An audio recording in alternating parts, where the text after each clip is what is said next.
Assalamualaikum warahmatullahi wabarakatuh. Shalom, Om Swastiastu, Namo Buddhaya, Salam Kebajikan. Perkenalkan kami dari kelompok 6 yang kali ini akan mempresentasikan tentang jurnal dua antibodi yang menunjukkan efek netralisasi yang luas dan sinergis terhadap varian SARS-CoV-2 dengan menginduksi perubahan konformasi pada RBD atau reseptor binding domain. Namun sebelum itu kami akan memperkenalkan diri kami masing-masing. Perkenalkan, nama saya Anissa Rafianti. Perkenalkan, nama saya Grace Kesia Siregar. Perkenalkan, nama saya Lukas Sudibyo Putra Parulian. Perkenalkan, nama saya Nathaniel Trisi. Dan saya sendiri, Rauda. Oke, mari kita mulai presentasi ini. Yang pertama adalah introduction. Evolusi SARS-CoV-2 telah menghasilkan perubahan virus yang dapat menghindari antibodi netralisasi. Dalam penelitian ini, dua antibodi 8H12 dan 3E2 bekerja sama untuk menetralisir virus tetapi dapat dihindari oleh subvarian Omicron melalui mikroskopi krioelektron. Terlihat bahwa keduanya bekerja secara bersinergi dengan pencocokan yang ketat pada perombakan loop 472 sampai dengan 489 di domain pengikat reseptor. Antibodi bifungsional yang berasal dari kedua antibodi ini dapat memperluas cakupan netralisasi dan melawan varian terbaru seperti XBB.1.5. Temuan ini berpotensi mendukung desain terapi antibodi dan vaksin yang lebih efektif melawan SARS-CoV-2. Dalam penelitian ini, kami menghasilkan dua NABS SARS-CoV-2 dengan ikatan dan efisiensi netralisasi yang kuat dan sinergis terhadap berbagai varian SARS-CoV-2, termasuk subliniase awal Omicron. Temuan ini memperluas pemahaman kita tentang dinamika spike protein dan netralisasi luas NABS yang akan membimbing desain rasional, terapi antibodi, dan vaksin untuk melawan virus yang terus berubah ini. Nah, selanjutnya kita masuk di materialnya dan metode.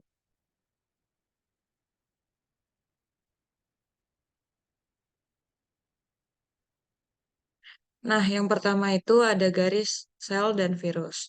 Pada garis dan sel virus ini, dalam penelitian pada kali ini, penulis menggunakan sel H1299 yang mengandung AC2 pada manusia, sel Vero, dan sel XP293F pada eksperimen ini. Sel H1299 HUAC2 ini telah digunakan sebelumnya dalam penelitiannya Zhang et al. Pada 2022 dan dikultur dalam medium Eagles medium atau DMEM Dulbecco yang dimodifikasi dan diperkaya dengan 10% serum janin sapi FBS dan penisilinan streptomycin. Terus yang kedua itu ada ekspresi dan pemurnian protein rekombinan. Dalam penelitian ini, si peneliti itu berhasil menghasilkan yang berbagai protein rekombinan yang berhubungan dengan SARS-CoV-2, termasuk protein lonjakan atau RBD.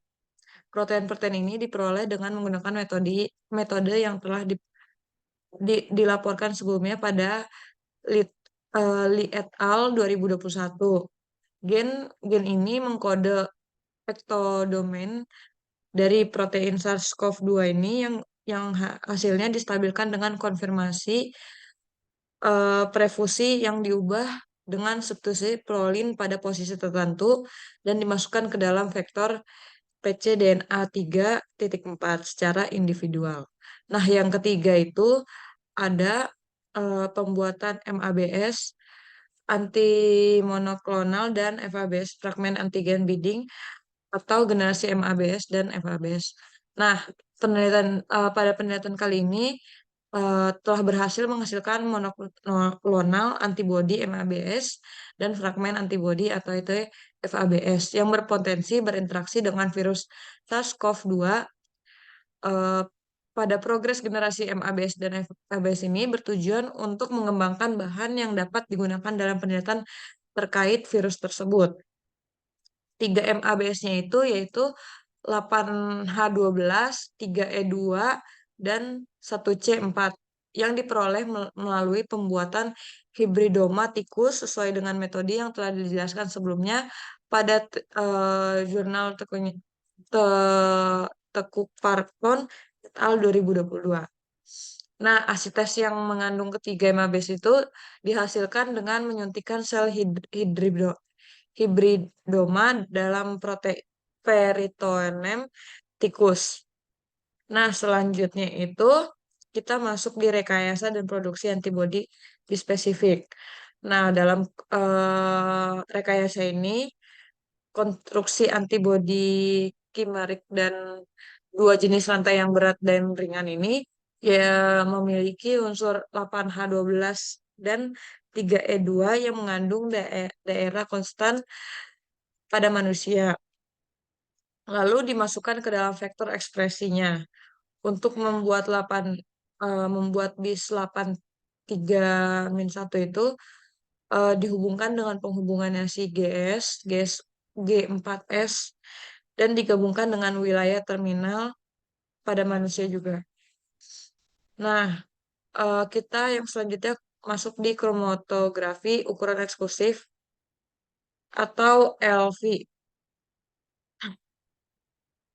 Tapi sebelum masuk ke LV, kita juga ada kromatografinya itu pada analisis HPLC menggunakan perangkat Waters di Milford MA-nya memiliki 4 senyawa, yaitu C8H12, C3E2, bis 831, dan bis 832 menjadi objek analisis mereka.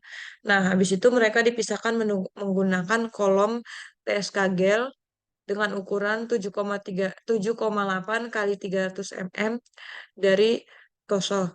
Kolom ini diseimbangkan dalam larutan PBS dengan pH 7,4. Selama analisis ini, sistem menjaga lalu aliran pada tingkat 0, ml per menit dan dideteksinya senyawa pada panjang gelombang 280 nm dengan tujuan dari analisis adalah untuk memisahkan dan mendeteksi protein-protein tersebut dalam sampel yang dianalisis untuk menggunakan metode HPLC. Nah, selanjutnya kita masuk di uji netralisnya atau LV. Nah, di LV ini kita menetralkan kapasitas NABS terhadap strain nenek moyangnya SARS-CoV atau SARS-CoV-2. Nah, berdasarkan partikelnya cassette dot typing lentivial itu atau LV yang mengandung protein S dari strain di atas menurut laporan sebelumnya. Singkatnya, LV ini yang membawa protein S ke si produksi melalui transfeksi plasmid kemasan lentiviralnya. Nah, plasmid yang mengandung gen S ini dan vektor reporter protein fluoresen hijau ini, dia membawa IF1A, kaset ekspresinya M neon green-nya yang digerakkan oleh promotor. Nah, selanjutnya itu kita masuk di FSV atau uji narasi Pseudovirus. Nah, dalam penelitian ini, si Pseudovirus ini dari strain protipe SARS-CoV-2 dikonstruksi dengan menggunakan virus vesicular stomatitis yang membawa protein SARS-CoV-2-nya itu. Nah, selanjutnya kita masuk di pemeriksaan netralisasi SARS-CoV-2 yang hidup atau secara langsung. Pada penelitian ini dilakukan uji netralisasi dengan menggunakan virus SARS-CoV-2 yang masih hidup atau live virus dengan metode focus reduction neutralization test. Nah, uji ini itu dilakukan dalam laboratorium dengan tingkat keamanan biosafety level 3 yang telah bersertifikat sesuai dengan metode yang telah dijelaskan dalam penelitian ini. Nah, yang selanjutnya masuk di enzim linked kita, yaitu di mana protein trimer spike SARS-CoV-2-nya ini telah dikuatkan pada sumur-sumuran plat mikro berukuran 96 dengan konsentrasi 100 per sumuran dan diinkubaksikan semalam pada suhu 4 derajat Celcius. Sumuran-sumuran ini kemudian diblok dengan menggunakan larutan ELISA blocking buffer atau one-time biofilm dan selanjutnya diinkubasi dengan antibodi yang telah diencerkan secara berlipat 3 dari konsentrasi awal sebesar 10 ml selama 1 jam dengan suhu 37 derajat Celcius. Nah, selanjutnya itu ada penentuan afinitas oleh SPR atau Surface Plasmon Resona, yaitu penelitian ini itu afinitas peningkatan antibodi monokal klonalnya atau MABS-nya ini terhadap protein spike trimer atau domain pengikatan pada reseptornya atau RBD. Nah, pada kali ini yang berbeda itu telah ditentukan menggunakan analisis SPR-nya ini dengan menggunakan instrumen Biacor 8K dari GE Healthcare, yaitu di mana protein antigen virus ini dikovalenkan melalui kopling amine ke sensor chip CM5 dan CN1 masing-masingnya. Nah, antibodi yang udah diencerkan ini eh, secara berlipat antibodi ini diencerkan secara berlipat 8. Kemudian dialirkan melalui permukaan sensor pada laju aliran sebesar 30 per menit dalam larutan buffer BPS. Nah, selanjutnya kita ada persiapan sampel, KROM, dan pengumpulan data. Dalam eksperiment ini dilakukan pengambilan liquid sebanyak 3 liter dari campuran protein spike SARS-CoV-2 yang dimana yang telah dimurnikan dengan konsentrasi 3,0 miligram mililiter. Campuran tersebut juga berisi fragmen FAB terlebih dari kombinasinya si antibodi tunggal, ganda, atau 3 kali lipat ya. Dan selanjutnya ada pemrosesan gambar dan rekonstruksi 3D.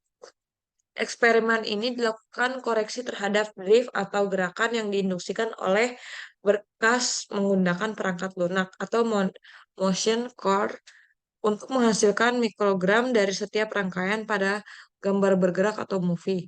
Selanjutnya dilakukan fitting fungsi transfer kontrasnya atau CTV dan estimasi pergeseran fase dengan menggunakan perangkat lunak. Nah, yang terakhir itu ada pembangunan atau pembuatan model atom, penyempurnaan, dan visualisasi 3D. Nah, pada model awal dari antibodi monoklonal ini atau NABS ini dihasilkan melalui pemodelan homologi menggunakan perangkat lunak pada Accelerate Discovery Studio. Nah, struktur dominannya ini pengikatan reseptornya atau RBD-nya ini mengambil dari struktur timer spike-nya. Awalnya template-template ini disesuaikan dengan peta CyroM, akhirnya sesuai dengan Chimera, dan kemudian disesuaikan dan disempurnakan secara manual melalui penyesuaian ruang nyata dengan menggunakan code.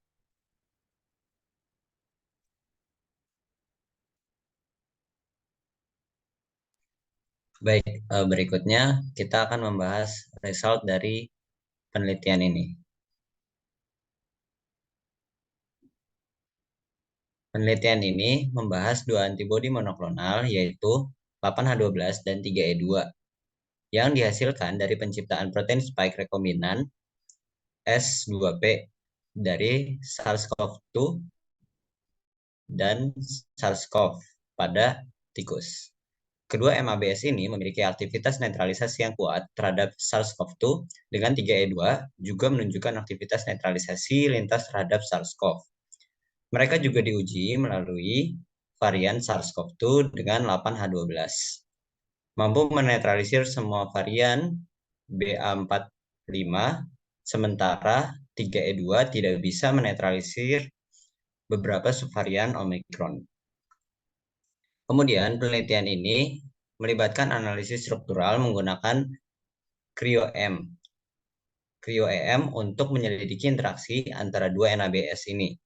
Meskipun analisis struktural awal menunjukkan hanya hambatan sterik potensial antara 8H12 dan 3E2, hasil eksperimen menunjukkan bahwa kombinasi kedua NABS ini memperlihatkan efek sinergis yang signifikan terhadap D614G dan varian alfa, beta, gamma, delta, serta omikron.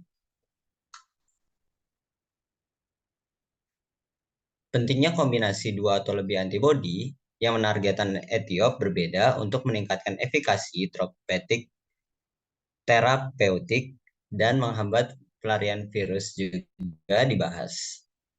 Hasil penelitian menunjukkan bahwa kombinasi 8H12 dan 3E2 dapat secara sinergis menghambat infeksi viral bahkan dengan peningkatan signifikan dibandingkan dengan penggunaan antibodi tunggal. Analisis struktural lebih lanjut mengungkapkan bahwa kombinasi kedua NABS ini menyebabkan perubahan konfrontasi dramatis pada loop 472 sampai 489 di dalam spike protein. Hasil ini juga diuji dengan konstruksi antibodi biospesifik yang menghubungkan 8H12 dan 3E2 yang menunjukkan peningkatan dramatis dalam afinitas peningkatan dan kemampuan netralisasi terhadap berbagai subvarian Omicron. Secara keseluruhan, penelitian ini menyoroti potensi terapi kombinasi menggunakan dua NABS yang bersinergi untuk meningkatkan efikasi dan memperluas cakupan netralisasi terhadap varian-varian virus, terutama dalam konteks pandemi COVID-19 dan perkembangan varian baru. Berikut adalah grafik perbandingan 3E2, 8H12, serta S309. Hanya saja yang dibahas di penelitian ini adalah 3E2 dan 8H12. Kemudian berikut adalah struktur dari cryo-EM dan kompleks imun.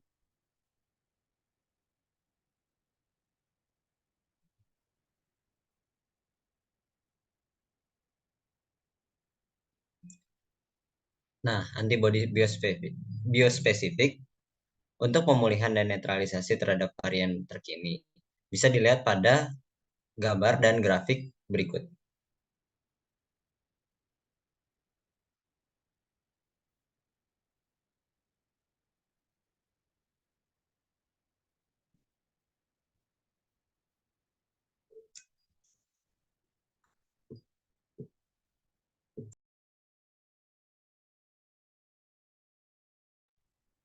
Iya, kita masuk ke diskusi.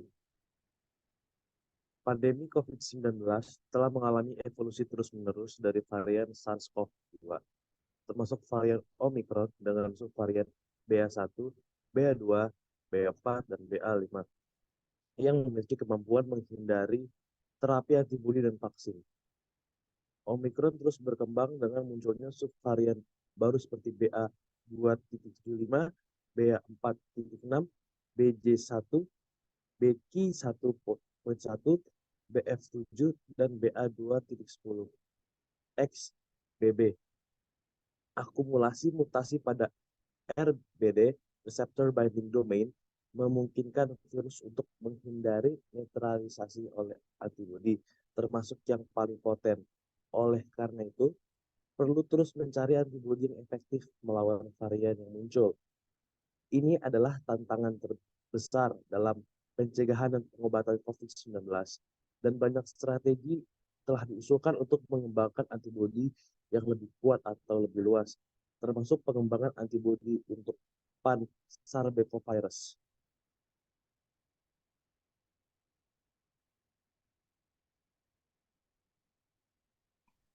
Baik, selanjutnya adalah kesimpulan. Kesimpulan dari mana kami dari Anissa, seperti presentasi atau pemaparan materi dari Anissa, Grace Kedia, Lukas, dan Nathaniel. Di sini kami sudah menyimpulkan 3 poin yang sudah kami baca dan kami rangkum. Jadi ketiga poin tersebut adalah yang pertama mengenai bagaimana netralisasi sinergis dua NABS, di mana kombinasi dari kedua jenis antibodi NABS itu yaitu seperti 8H12 dan 3E2 bekerja dengan lebih baik bersama-sama daripada jika digunakan secara terpisah. Kedua NABS ini bersinergi atau bekerja lebih baik bersama untuk melawan banyak varian SARS-CoV-2, termasuk juga untuk varian-varian seperti Delta dan Omicron. Kemudian poin yang kedua yang kami dapatkan adalah bagaimana pengikatan bersama dan perubahan orientasi, yang dimana kedua NABS tadi yaitu 8H12 dan 3E2 terikat secara bersamaan. Dan hal tersebutlah yang menyebabkan bagaimana perubahan pada cara 8H12 itu terikat. Dan perubahan inilah yang akan membantu bagaimana untuk menghindari benturan fisik antara kedua NABS yang nantinya pada giliran dapat memperkuat kemampuan mereka dalam melawan virus-virus. Dan yang ke poin ketiga atau poin yang terakhir yaitu menganalisis struktural dan pengembangan terapi. Sebagaimana sudah dilakukan penelitian struktural yang mendalam pada kompleks antibodi virus ini, kita dan kami dapat memahami bagaimana sinergi antara dua NABS yang terjadi, yaitu 8H12 dan 3E2. Dari pengetahuan inilah pentingnya untuk mengembangkan terapi antivirus yang lebih efektif dalam melawan infeksi SARS-CoV-2 dan varian-varian baru yang muncul selama masa pandemi kemarin, yaitu COVID-19. Dan dari sinilah para ilmuwan sudah merancang terapi yang lebih baik untuk membantu orang-orang dalam melawan penyakit. Baik, sekian dari kami. Mohon maaf apabila ada kekurangan ataupun kesalahan kata di kami. Terima kasih banyak atas waktunya dan perhatiannya. Terima kasih.